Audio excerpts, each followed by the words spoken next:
I was just gonna I wanted to show like what I did. Yeah, well, you're showing So it. you can't see up in here, but there's an aluminum bushing that I machined that sits inside the axle tube. On the tailstock.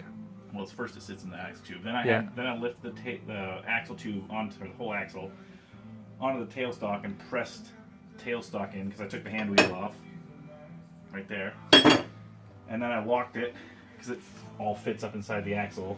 It's kind of pretty hokey because it's not balancing on the center point; it's balancing on one side. And then this extremely hokey setup is just so you can move it around. And this steady rest is even worse. That came with the lathe, but somebody had bought the one for a 12-inch lathe and cut it down and welded to it, and it's rather questionable, but I clamped that down really tight. And I used my large pipe center in the lathe first to make sure it was centered. Yeah.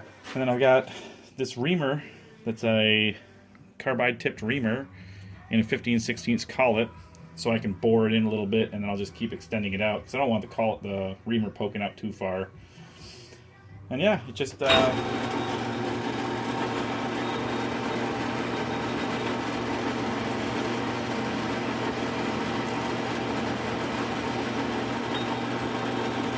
go a little at a time like that. $40 reamer off eBay.